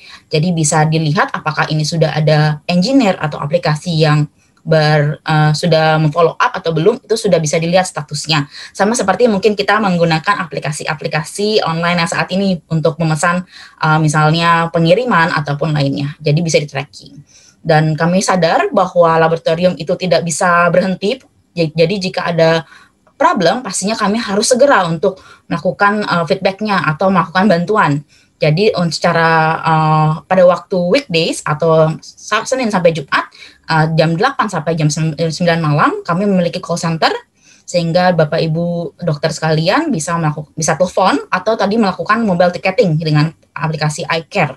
Bagaimana di luar jam itu, kami juga memiliki on-call service. Jadi di luar jam ini tetap ada nomor yang bisa dihubungi untuk dapat kami bantu. Selain itu, untuk penggunaan yang berkelanjutan, kami memiliki training center. Pastinya ini juga tersertifikasi. Oke. Nah, ini adalah kurang lebih representatif kami. Jadi dari Sabang sampai Merauke itu ada representatifnya. Jadi jangan khawatir jika Bapak Ibu dokter sekalian berlokasi di daerah yang bukan di kota. Di sini kami tetap memiliki jangkauan cukup luas, dan kami memiliki sudah lebih dari 5.000 alat yang terinstall di seluruh Indonesia dan lebih dari 3.400 pengguna kami. Nah, ini adalah kurang lebih dari produk kami. Jadi tidak hanya hematologi yang mungkin lebih banyak dikenal di laboratorium, tapi kami juga memiliki produk-produk lain seperti hemostasis, urinalisis, imunologi, dan juga kimia. Bahkan untuk IT-nya pun sebenarnya kami sudah dapat menyediakan. Oke, mungkin hari ini saya akan lebih fokus terhadap hematologi dan juga untuk integrated solutions yang mencakup mengenai IT juga. Nah, di sini ini adalah portfolionya. Jadi seperti yang mungkin kita semua sudah ketahui, Sysmex memiliki ALT 3 part diff yaitu XP series, ALT 6 part diff mulai dari XNL series, XN series hingga dengan sistematisasi yang menggabungkan antara hematologi analyzer dan juga SlideMaker, begitu juga untuk digital morphology. Ini adalah fitur konfigurasi yang dapat dipilih. Dan untuk alat XNL ke atas, sebenarnya sudah lebih banyak lagi parameter yang dapat diaktifkan. Tidak hanya CBC dan diff, tapi sudah ada reticulocyte, termasuk reticulocyte hemoglobin ekivalen, dan juga platot F yang mencakup IPF. Begitu juga WPC dan body fluid. Mungkin hari ini saya tidak akan membahas detail, tapi ini saya hanya sedikit summary-nya saja mengenai apa sih bedanya CBC dan diff dari Sysmex dibandingkan dengan yang lainnya. Yang pertama, untuk CBC memang ini berbeda selain kita menambahkan NRBC pada setiap pemeriksaan sampel darah, tapi kami juga sudah melakukan perhitungan persentase RBC yang mikrositik dan juga makrositik. Tentunya ini dapat membantu dalam mendiagnosa anemia. Itu. Jadi kita label ini adalah XNCBC karena tidak dapat ditawarkan CBC pada umumnya. Begitu juga untuk diff, kita sudah 6 part diff dengan IG dan juga low WBC mode yang dikhususkan untuk sampel-sampel yang ekstrim leukemia, kurang lebih di bawah 1000 per mikroliternya. Nah, ini untuk reticulocyte kami memiliki RET-HE yang mungkin tidak semua hematologi memiliki. Jadi kami bisa mengukur juga untuk kadar hemoglobin di dalam reticulocyte. Jadi tidak hanya hemoglobin dalam RBC saja, tapi juga di dalam reticulocyte kami sudah bisa untuk menghitung. Nah, ini ada beberapa aplikasi klinis yang saya tidak bahas satu persatu, tapi kurang lebih adalah bisa membantu membedakan FID dan AIDA, dibantu dengan ferritin juga, dan juga sebagai alternatif tes untuk transferin saturase pada pasien CKD. Nah, selain kuantitatif, sebenarnya secara kualitatif juga bisa dilihat bahwa skatagram ini bisa melambangkan perbaikan atau perburukan dari penyakit. Nah, jadi seperti ini adalah normal, dan konfigurasi seperti atau profil seperti kanan ini yang tidak normal. Jadi ini adalah profil dari yang IDA. Dan kalau misalnya pada waktu terapinya kita bisa lihat pergeseran dari profil ini, yang kalau seperti ini adalah profil yang kita harapkan, dan ini adalah menuju perbaikan. Seperti itu. Dan untuk platot F atau IPF juga yang termasuk dalam platot F ini dapat membantu, mungkin yang kita sering dengar adalah pada denggi. Jadi ini adalah satu penelitian, sebenarnya sudah diulang juga di Indonesia dan mendapatkan profil yang sama dan pola yang sama, di mana jika IPF meningkat dan platelet menurun sampai di titik tertentu, bisa dibuat juga cut-off-nya adalah 10%, platelet recovery akan terlihat dalam waktu 24-48 jam. Jadi ini sudah cukup luas penggunaannya secara internasional. Untuk WPC ini adalah lebih ke arah untuk membedakan lini dari akut leukemia. Mungkin di sini kami sudah melakukan penelitian dengan Dr. Agus Kosasi, mungkin juga sudah pernah dipaparkan di beberapa presentasi sebelum ini bahwa memang untuk WPC ini bisa membantu untuk membedakan antara myeloid dan juga limfoid dari leukemia akut. Nah, ini kurang lebih hasilnya, jadi spesifitas dan juga sensitivitasnya sangat baik, yaitu di atas 90%. Selain darah, XN series atau XNL series juga bisa melakukan pemeriksaan cairan tubuh. Di sini sudah mendapatkan clearance dari FDA untuk 5 tipe cairan tubuh, yaitu cairan otak, pleura, peritoneal ini termasuk CAPD dan juga ascites dan juga cairan sendi. Jadi sehingga dengan totalnya kami bisa melaporkan lebih dari 50 parameter untuk XN series dan lebih dari 40 parameter untuk XNL series. Nah, meskipun parameter yang cukup banyak dan sebenarnya sangat banyak, tapi morfologi analisis tidak dapat dihindari atau tidak dapat dihilangkan. Karena memang untuk morfologi ini adalah metode untuk verifikasi atau validasi, sehingga tetap harus dilakukan. Kita juga mengetahui bahwa morfologi sendiri memiliki tantangan yang sangat masih ada saat ini, terutama dari standarisasi, turnaround time, dan juga skill morfologi yang belum standar, sehingga ini menjadi tantangan untuk mendapatkan hasil morfologi yang stabil atau yang lebih akurat dan juga presisi terutama. Nah, di sini adalah gambaran dari smear yang cukup yang kita harapkan untuk dibaca di analisis morfologi, tapi sebenarnya banyak juga terjadi yang tidak standar seperti itu. Nah, dengan adanya systematization saat ini yang sempat tadi saya sebutkan bahwa menggabungkan antara hematologi analyzer, StatMaker dan juga digital morfologi, ini kita harapkan dapat menghasilkan morfologi yang lebih standar dan juga kualitas yang dapat dipertahankan. Nah, ini adalah kurang lebih untuk StatMaker kami ada 2, yaitu SP10 dan juga SP50. Mungkin saya tidak bacakan, di sini perbedaannya hanya lebih ke arah throughputnya saja. SP pasti lebih tinggi di 120 slide dan SP50 hanya 75. Dan ini untuk pewarnanya bisa kompatibel dengan pewarna pada umumnya, tapi untuk Sysmex kami juga memiliki alternatif. Jika ingin menggunakan punya Sysmex juga kami memiliki opsi tersebut, tapi tidak diharuskan. Hanya glass slide-nya saja yang perlu diharuskan menggunakan Sysmex. Kenapa? Karena mungkin seperti ini. Jadi kalau kita lihat glass slide dari Sysmex itu terdapat frosting area yang memiliki 3 row untuk patient information. Jadi ini bisa di-customize sesuai dengan kebutuhan di laboratorium. Dan kami memiliki area yang standar untuk blood smear-nya. Dan juga standing protokol yang standar untuk setiap sampelnya. Sehingga dengan glass slide ini kita sudah bisa mengidentifikasi pasien dengan lebih baik dan area baca yang juga jauh lebih standar. Seperti itu.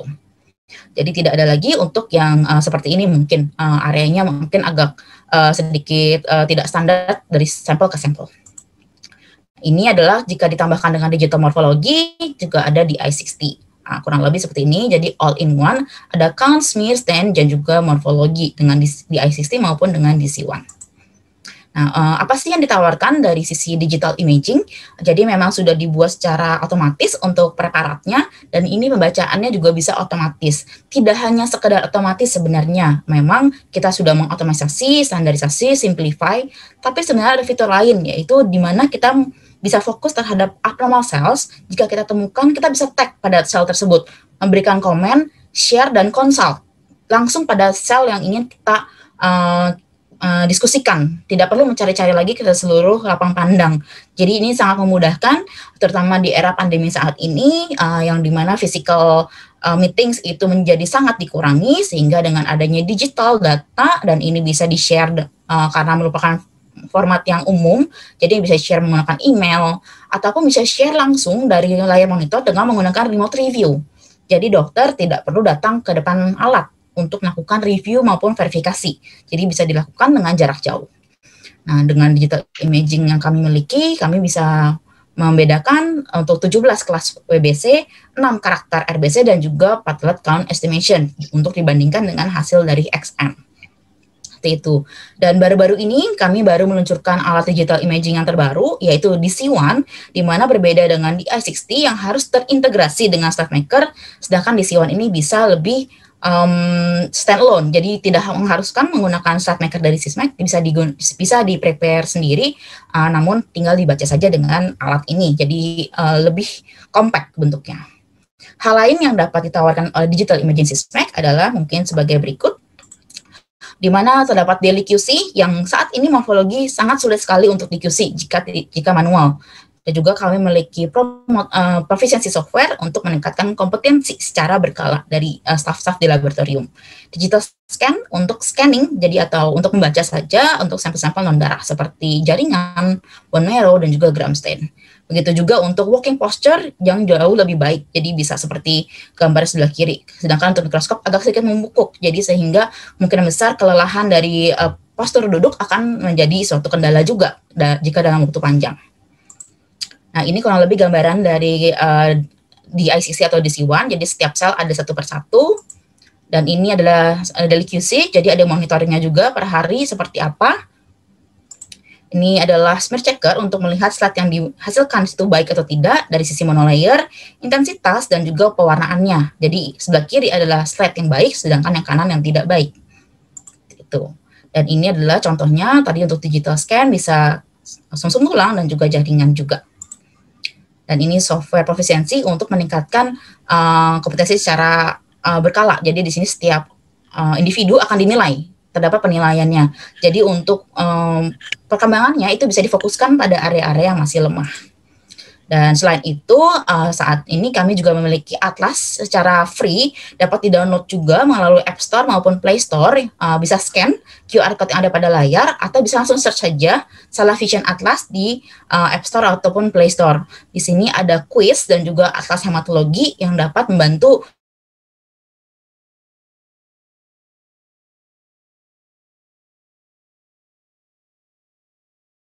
Jadi ini kesimpulannya untuk yang sistematisasi adalah lab dapat bisa beroperasi dengan lebih efisien karena sudah digital atau otomasi ini bisa remove manual errors dan mempromosikan standarisasi, better konsistensi, dan juga karena parameternya sangat lengkap, kami harapkan bisa memberikan additional atau early information dari progresivitas penyakit maupun dari sisi screeningnya.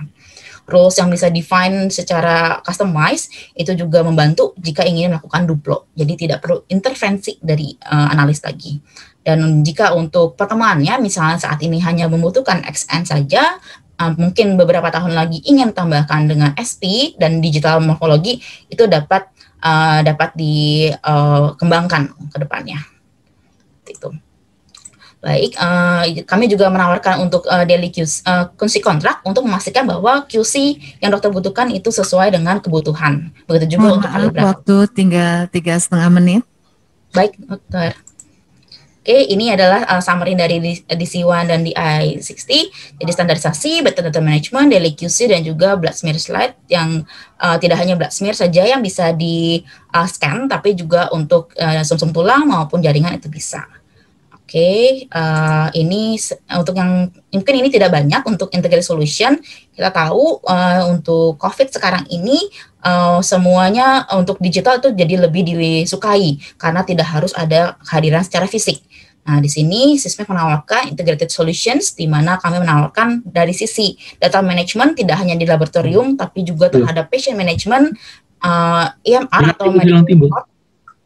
Kenapa dimutkan terus ya? Dan juga lain-lainnya. Begitu juga dengan IVD, jadi gimana nih IVD dan juga untuk pneumatic tube. Ini adalah bisnis partner dari Sysmex, yaitu Sabah Indoamerica, Istalab, dan juga Quantum. Dan ini kami sebelah kiri adalah gambaran jika memang tidak menggunakan integrated solution, di mana beberapa vendor ini kita memerlukan waktu meeting lebih banyak dan mungkin ada juga isu integrasi antara dua sistem secara teknis di mana biasanya berujung pada tidak ada tanggung jawab yang bisa kita tunjuk seperti itu dan perlu banyaknya komunikasi yang secara scatter. Namun dengan adanya integrated kita harapkan bisa lebih terkoordinasi dengan baik satu dengan dan lainnya dari segi waktu, tim, dan juga budget. Di mana hal ini pastinya akan mendorong pelaksanaan lapangan yang lebih fokus terhadap peningkatan pelayanan. Ini dari sini.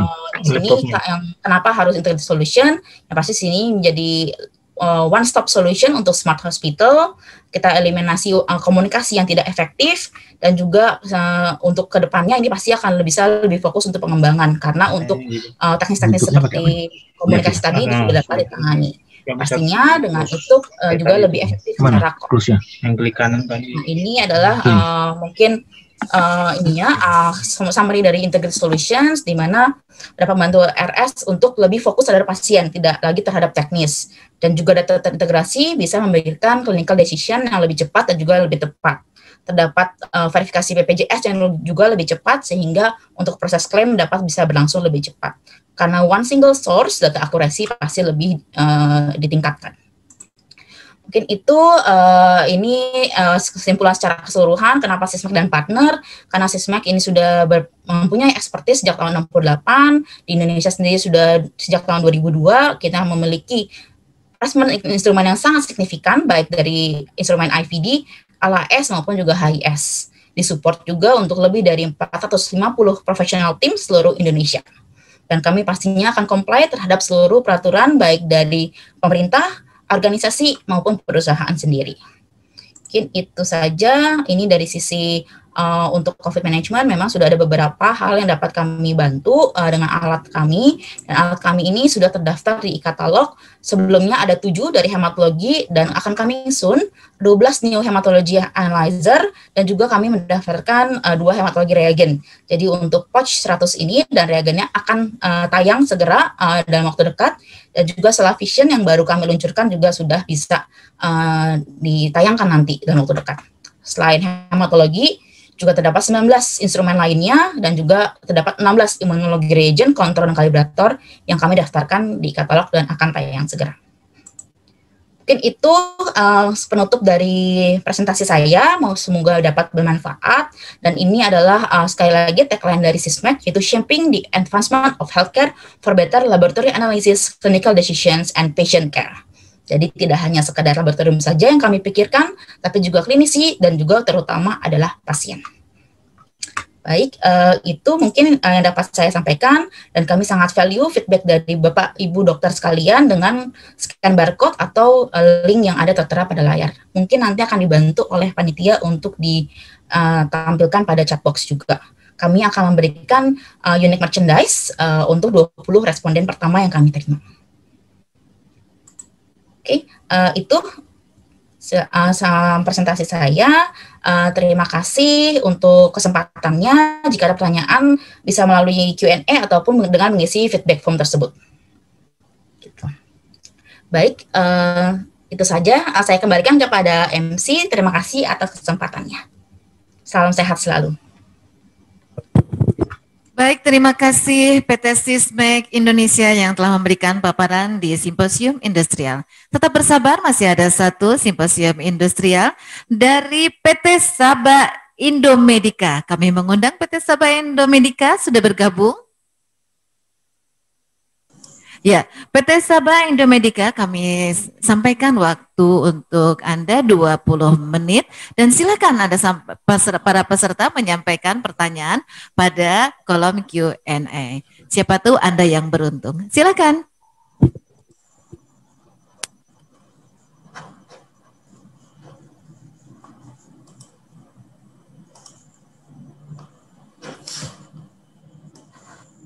Baik, terima kasih kepada MC atas waktu yang diberikan. Juga saya sampaikan terima kasih banyak kepada panitia, para narasumber, serta seluruh peserta webinar pada siang hari ini.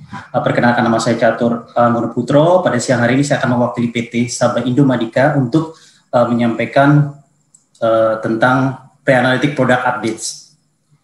Karena waktunya sangat terbatas, saya akan langsung mulai. Ya. Jadi salah satu masalah besar di rumah sakit maupun laboratorium klinik saat ini adalah masih banyaknya resiko atau eksiden terjadinya tertusuk jarum yang mana ternyata itu belum mengalami penurunan secara signifikan. Jadi ini juga salah satu concern kami dari Grainer by One tentang bagaimana kita memberikan safety terhadap stick injuries insiden ini. Karena seperti kita ketahui ya 30 banyak sekali yang mungkin di masa pandemi agak terlewatkan, ada HBV, HCV, dan HCV dan semuanya itu juga resiko yang cukup tinggi yang terjadi di rumah sakit maupun lab klinik.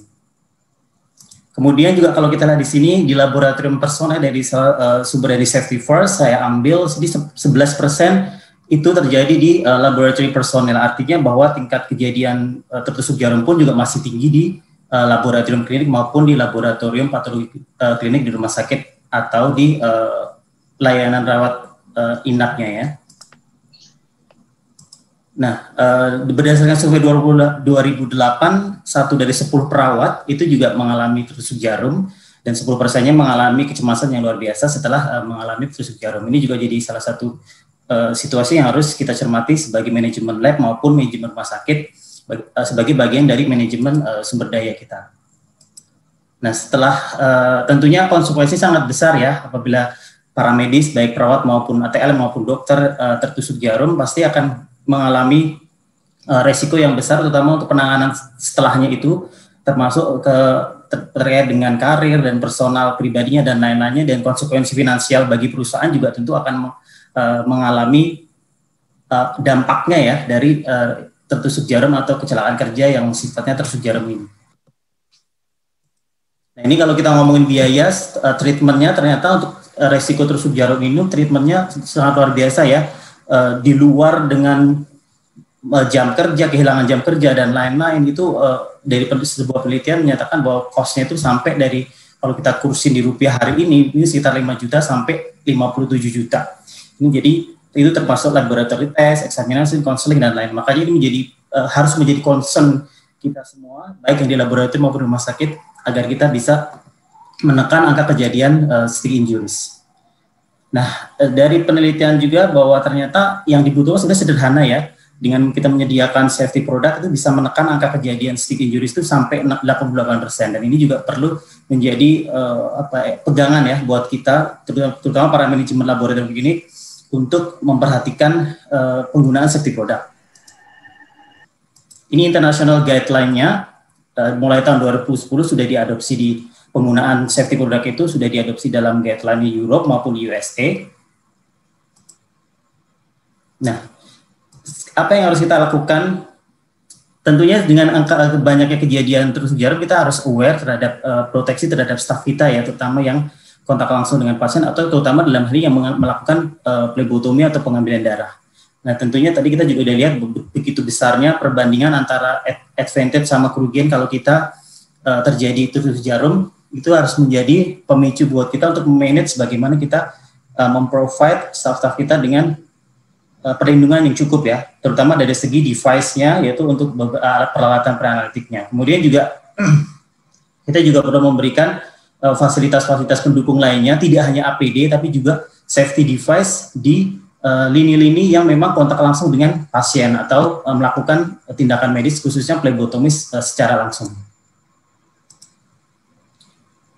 Nah, untuk itu Grener Bio One bisa menjadi salah satu solusi karena memang salah satu fokus atau concern kami itu adalah masalah safety, dan ini juga bisa Bapak Ibu sekalian lihat di sini bahwa selama 40 tahun terakhir Grener memang sangat concern terhadap yang namanya safety.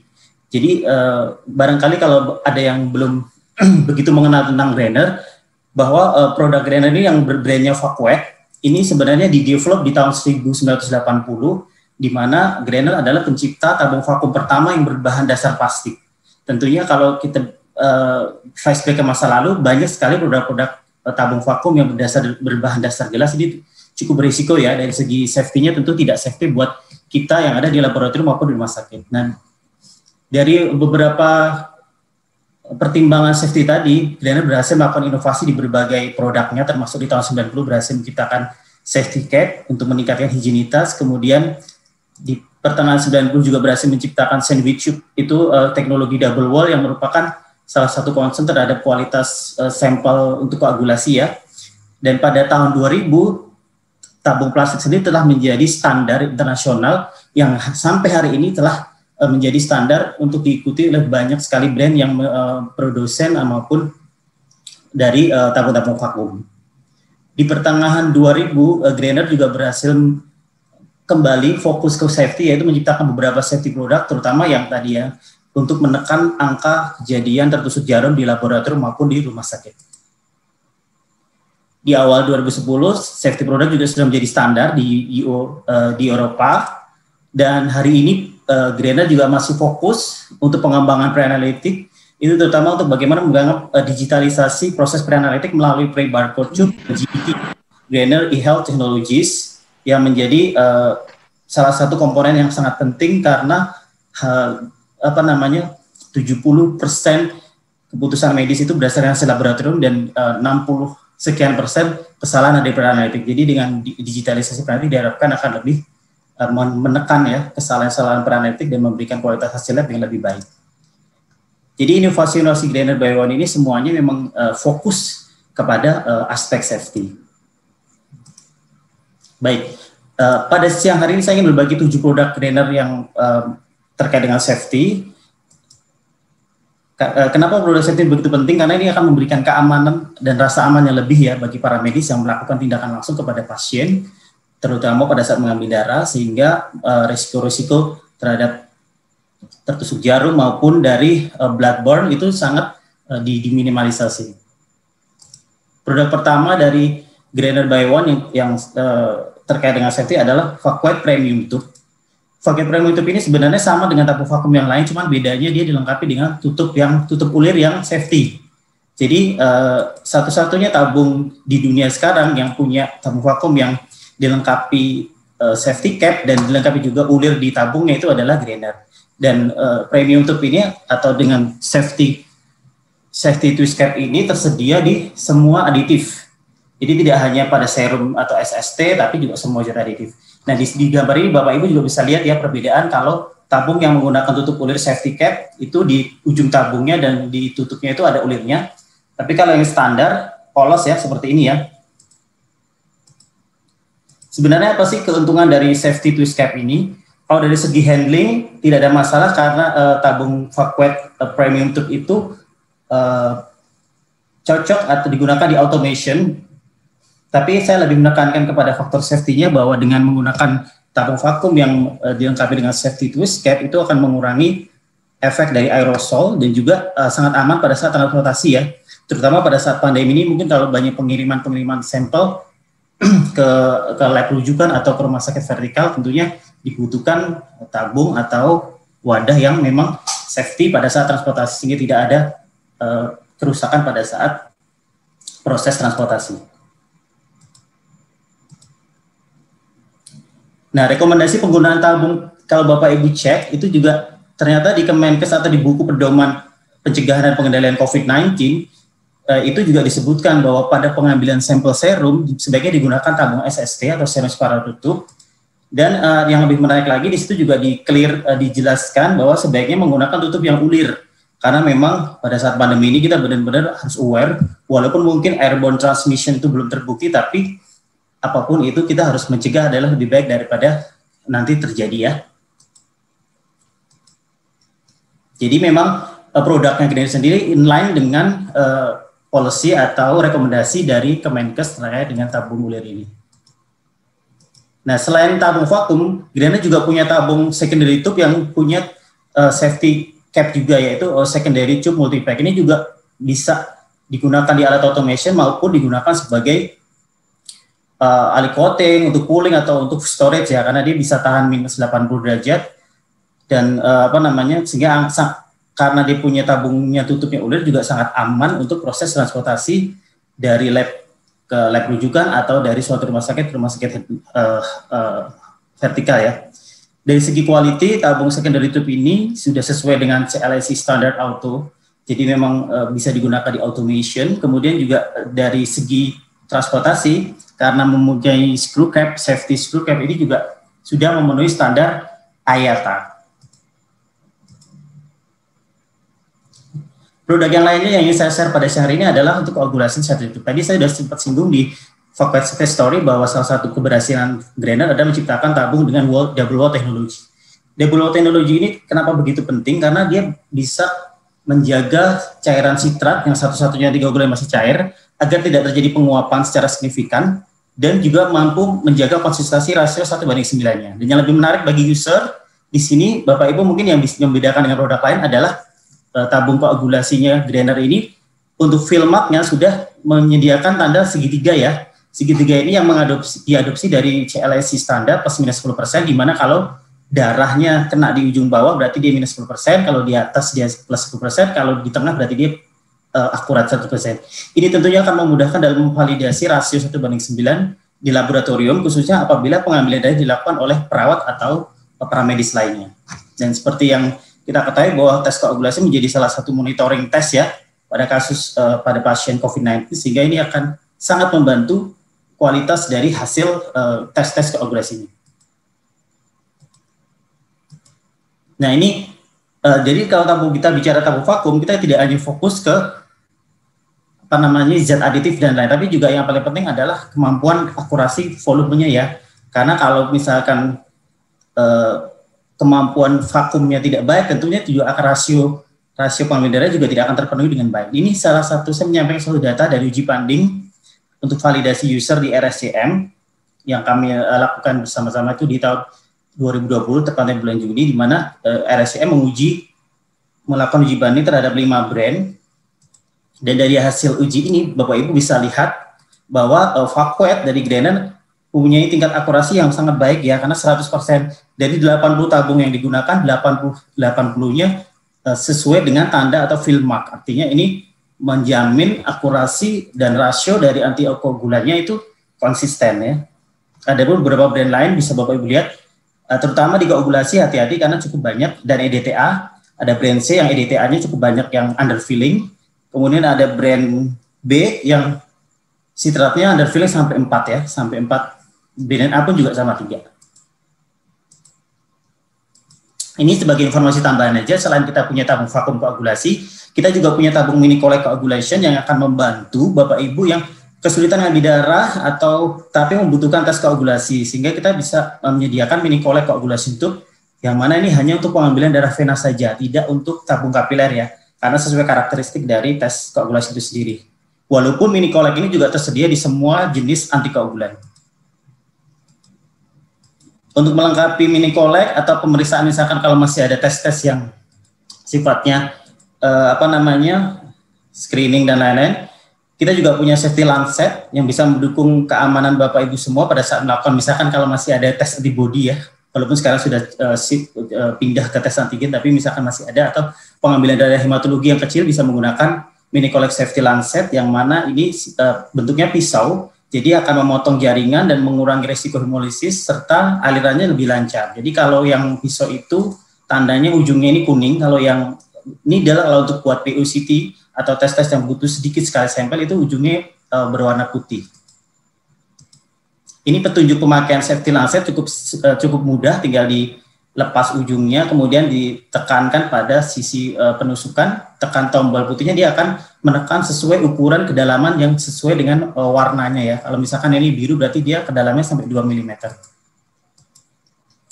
Kemudian kita Granat juga memiliki disposable tourniquet. Ini sebenarnya kalau yang standar Bapak Ibu udah familiar ya, yang seperti di depan ini, tapi kalau dalam situasi pandemi ini dan mungkin nanti akan tren ke depannya juga akan tourniquet juga harus disposable demi keamanan dan safety bagi pasien maupun bagi petugasnya. Nah, salah satu produk yang cukup baik untuk mencegah stick injury itu adalah Vacuate Quick Seal Safety Holder. Ini holder yang sebenarnya melindungi resiko tertusuk jarum, terutama pada saat pengambilan darah dilakukan di ruangan atau di home service ya, dan kita tidak membawa safety box untuk pembuangan limbah jarum, maka ini bisa menjadi solusi agar para medis lebih safe dan pasien juga lebih safe. Ini bisa dikombinasi dengan jarum biasa atau jarum dengan indikator, atau kalau di Granat disebutnya Physio Needle. Seperti ini. Nah, ini cara instruksi singkatnya. Nanti kita lihat lebih jelas di video berikut.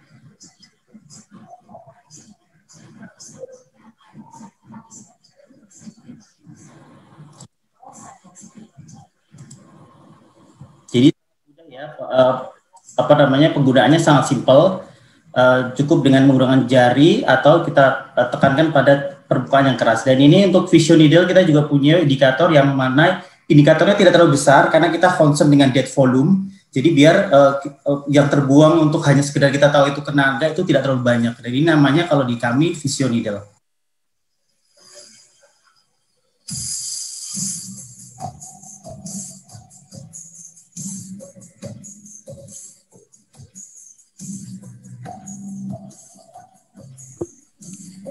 Mohon maaf, waktu tinggal 3 menit. Baik.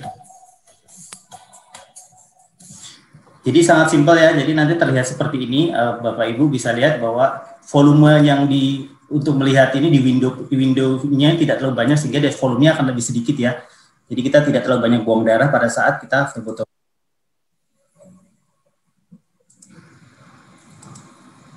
Baik, kemudian satu produk lain yang juga cukup penting untuk mencegah skin injury adalah safety blood collection set, di mana kalau wing needle-nya safety-nya Granat ini sangat baik. Kenapa? Karena dia aktivasinya pada saat jarum masih di dalam vena ya, jadi tidak ada kesempatan jarum itu akan menusuk petugas ataupun pasien. Dan ini juga sangat fleksibel untuk selangnya sehingga tidak mengganggu atau memudahkan pada saat pengambilan darah. Untuk lebih jelasnya kita lihat cara penggunaan seperti ini.